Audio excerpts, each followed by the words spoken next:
Hello everybody out there. So for today's video, I wanted to do a video, I'm going to title it Paralyzed with Making Big Decisions. The reason for doing the video today is I actually had a friend recently reach out to me, actually today, believe it or not.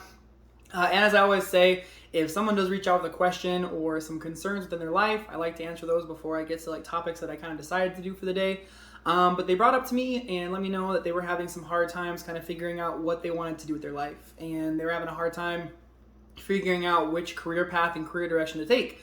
Recently, I graduated with their master's degree and just didn't know what they wanted to do. And they said that they were kind of tiptoeing around and felt very unsure and kind of just felt stuck because they just didn't know what option, which path, what was best.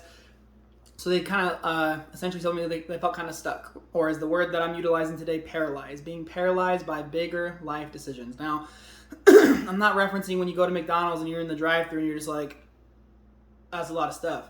Or you're in the grocery store and you're looking at all the yogurt and you're like, Jesus, man, there's this fucking wall of yogurt. What yogurt do I pick? No, I'm referencing more bigger life decisions. And the reason why I think this is so important outside of those smaller decisions we make is that I feel like a lot of times we find ourselves in these situations where we don't know.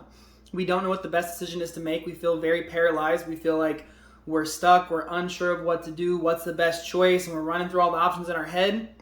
I can confidently tell you that I've been there before myself, where I'm sitting there as far as a next career opportunity and trying to figure out what do I actually want to do, and feeling very paralyzed by making a decision because I don't want to make the wrong decision, or I don't want to overcommit, or I don't want to be stuck. And I feel like a lot of people in life, this happens, and I feel like a lot of good examples of this occurring is in a career or job, kind of what I already touched on, whether you're going into a brand new career or you're transferring careers, or you're looking at working at a different company. It can be very paralyzing to make that decision. Another great example is our relationships, where getting into a relationship with someone can be very paralyzing, can be kind of a hard decision to make because maybe you've had a lot of bad experiences in your past. Or maybe you're in a relationship right now and you feel like, God, I don't want to be in this relationship anymore, but I don't know what I'm going to do if I decide to break up with this person. So you feel very paralyzed by that decision. Same thing when it comes to where you're going to live or where you're going to move. Maybe you're moving into your first apartment, or maybe you want to move out of state or into a new city or whatever it may be, and you feel very stuck on not being sure what to do, what's the best decision, where to live, what apartment complex, whatever it may be. Another great example that I feel is very helpful as far as perspective is for younger generation, younger people is where am I going to go to school? I've heard that one a lot. Where am I going to go to school? What's the best college for me to go to? Or a lot of times even more common is, what degree do I want to get? Which degree should I choose? Which is it better to get a bachelor's of science or bachelor's of arts, or should I get a lit degree or a nursing degree or a psych degree, or what do I do? I feel like a lot of times when we're faced with these decisions, we become very paralyzed. We start to not act, and it kind of puts us in this boat of inaction where we literally fail to act, fail to make choices, and it ends up kind of having a negative impact on us. Now, obviously, all the decisions in life are going to matter. I mean, maybe not stupid ones, like I said earlier, where you're like, what am I going to get at McDonald's today? But decisions like, should I go to the gym today? What college should I choose? What city should I live in? Should I be in this relationship? Should I not be in this relationship? Or do I want to work for this company versus that company? That every decision is going to matter. The outcomes are going to matter. Every decision you have is going to have positive, negative, and neutral consequences, no matter which one it is, no matter which of those big ones it is. And I know that at the end of the day, there's going to be more big decisions out there in people's lives than just the ones I listed, but I'm just trying to give you some examples and kind of tie everything back together. So from there, like I said, we have to realize that there's positive, negative, and neutral consequences for every single action that we take or inaction that we take. And that's also the very important part, is that when we don't act, when we don't do something, there's going to be benefits. There's going to be benefits, costs, and neutral stuff.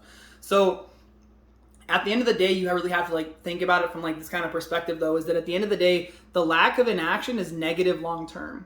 Because say you decide to go work in a job and you make that decision. There's a positive where it's great, it's the best job you ever worked, you make good money, you love it, you work your way up and you become a CEO. And that's a great over the top example, but say you love it. That's a positive one. Now let's say in the middle it's more neutral, oh, this is a good job, I like it. You don't love it, it's not great, it's not terrible, it's not bad.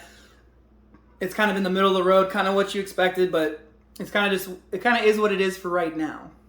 And on the last, obviously, option, which I already kind of discussed, but is the negative. You hate the job.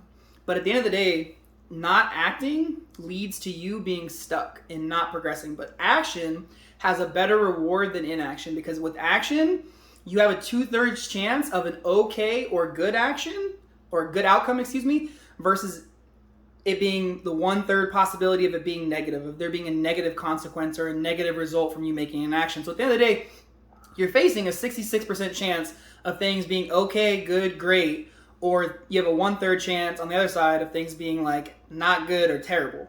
So at the end of the day, you really got to realize like the odds are in your favor to act. Like that right off the bat. I'm a very logical, statistical person, so I do love looking at numbers. So for me, that's kind of like a pretty easy go-to. Now, from there, I love using analogies. And I feel like if you watched some of these videos before, or if you watch more in the future or watch some of the older ones, you're going to realize I love analogies. I think they're the best way to kind of break down ideas. Because I have a coughing fit and die. But, so for this analogy that I want to use, I want to think about leasing a car. So, let's say, I don't know what type of car you're going to lease, but you're going to lease we're just going to say a Toyota Tacoma truck. Why? Because I like Toyota Tacomas. I don't have one, but I want to buy one. So, you're going to lease a Toyota Tacoma truck. And typical leases are going to be from 1 to 3 years. So let's say you go right in the middle and you get a 2-year lease. What happens at the end of the lease that you get on that Toyota Tacoma? I should have picked an easier one that wasn't 2 T's. But at the end of those 2 years of having the Toyota Tacoma, you get to make multiple decisions. Number one, you can be like, man, I fucking hate this truck and I want to get rid of it. Like, I'll put me in anything else on the planet. I will take a Toyota Prius over this Toyota Tacoma. It's probably a little bit extreme, but it's possible. In the middle, maybe you say to yourself, I like it. I don't hate it. It's not the best, but maybe I'll up my lease for 1 more year. I'll lease the truck for 1 more year, and I'll make my decision then. Or maybe you're on the other side and you're like, this is the best truck ever. Toyota Tacoma's, never gonna drive another truck. Maybe I'll get a newer model someday, but I will never drive a different truck or a different vehicle. This is this is my vehicle for life. And that's very, very similar to how making these big decisions is that when you make these big decisions, like I'd rather use the car analogy versus the doors, because I feel like I'm going to bounce a little bit, but a lot of people say like you got to walk through the doors. But I like the idea of leasing a car, because leasing a car is not a long-term life decision. You are not forced to stick to having this car forever. You're not forced to being stuck with this decision for the rest of your life. And you have a lot of flexibility of what you want to do. Like I said, you could hate it and get rid of it. You could like it a little bit, kind of dislike it, maybe keep it for an extra year. Or you could love it and never get rid of it and buy it, own it, get another one that's newer, whatever you want to do. But you love Toyota Tacomas. So same thing with these big decisions. Now, what does this kind of look like as far as like translating over? So let's say that you decide, I want to work in like kind of like my friend's situation where he's like wants to get into a specific career field. Let's say he finally picks one because he decides, not making a decision, the lack of action, being inactive is not going to help me get to where I want to go. It's not going to help me it's not going to help me know what I want to do. Because if you don't act, if he doesn't pick a career, doesn't commit, doesn't actually just get over the paralyzation or being paralyzed, the fear of making a decision, then he's never going to know if he hates something, if he loves it, or if it's kind of like, okay, maybe he can keep doing it. So say he gets into a career and he gets 1 year, 2 years into it, just like the car lease, and he's like, fuck this job. Get me out of here. I'm done. Or maybe he falls in the middle and he says, you know what?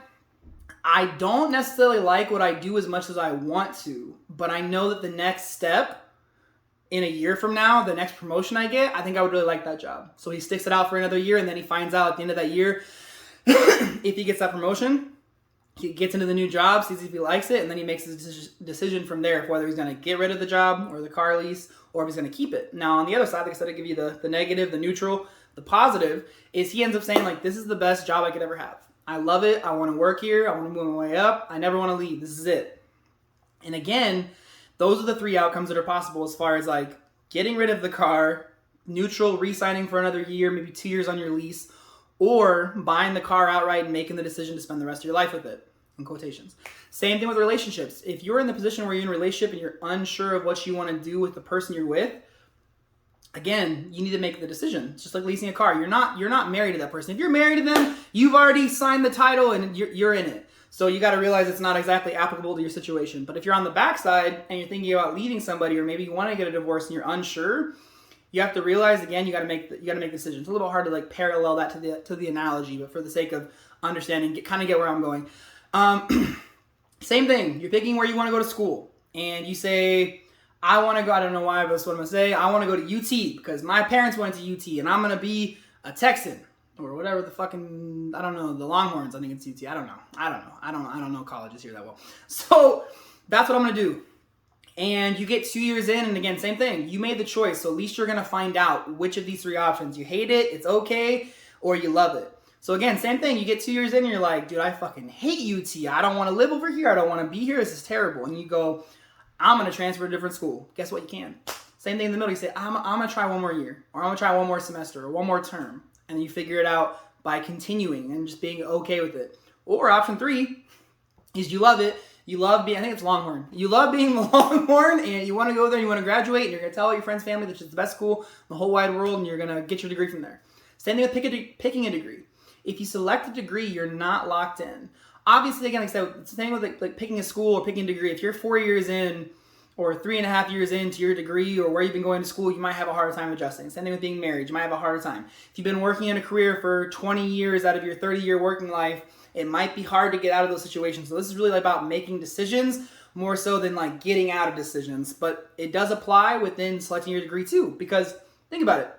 You say to yourself, which please don't, if you love lit, then go for lit. I'm not trying to bash lit, but like look at the job prospects. But say you want to get a lit degree. You go to school, wherever, it doesn't matter. For this example, you say 2 years in, you're like, I fucking hate literature. I hate reading. I hate writing. I looked at the jobs that are out there and I don't want to do it anymore. So you can switch your degree. You're not locked in, you're not stuck. Realize that you can make a decision because you're leasing this decision. But at least you made one. So now you know you don't want to do it. Standing in the middle, maybe you're like, I kind of like it, I kind of don't. Maybe I'll take one more semester and then I'm going to make a decision again. Or the other option, same thing. Like I love lit. I want to get my lit degree. I want to be a teacher. I want to do this. I want to do that.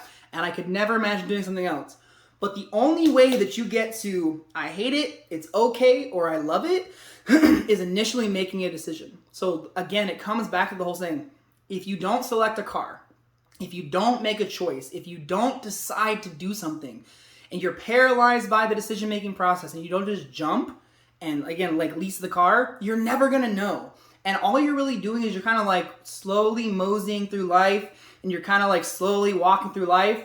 And you're never really finding out, do I hate it? Is it okay? Or do I love it? And until you make the decision to get over being afraid, to being okay with the fact that every decision you make doesn't have to be binding. It's like a car lease. It's 1 to 3 years. And then you can reevaluate and say, you know, after, whether it's a year or 3 years, doesn't matter, anywhere in between. You say, I fucking hate this shit, I'm out. Okay, it's a car lease, switch your career, move to a new city, move to a new state, change your degree, get out of your relationship, get into a new relationship, whatever you want to do. But now you know because you made the choice to do those things in the first place. Or you're in the middle and you're like, I'm going to wait a little bit longer. I'm going to wait a little bit longer and see how I feel. In 6 months or a year or one more term, make that decision in your mind how long you're going to wait to reevaluate and then force yourself again to make the decision to decide. Obviously, it sounds kind of funny, but force yourself to decide what you're going to do. Or again, you get 1 to 3 years in, anytime in between, you're like, I love whatever I chose to do. But again, you're never going to know which of these things is going to be the outcome until you decide. And again, you're not bound to being stuck into anything in life. So you have to realize that you're not forced. If the door closes or if the lease sucks and you hate it, leave. If it doesn't work out, leave. It's the same thing. You're not forced to do anything, but you're never going to know until you actually decide to do something and commit to something for a period of time, 1 to 3 years. Lease your choices in life. Realize that you're not bound to whatever you've decided, and just be happy. That's pretty much what I got. I really don't have a great conclusion for this video, but at this point in time, I'm going to answer any live questions. I do these live streams Mondays, Wednesdays, Saturdays, 7:30 p.m. Central Time. Sounds a little salesy, but that's okay. I've never done it that way, so here we are today.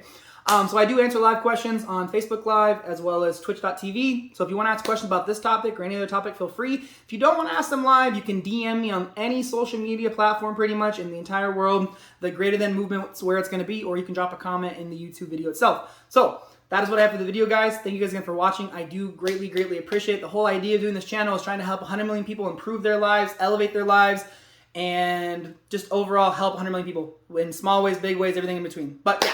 what I got. So everyone watching live, thank you. YouTube friends out there, for all the YouTube friends who are watching all these videos, I do greatly appreciate it. Thank you guys more than you can possibly know. It's pretty much what I got for the video though, guys. Again, above all, be healthy, be safe, and be greater than. Take care, guys. Have a great night. Bye.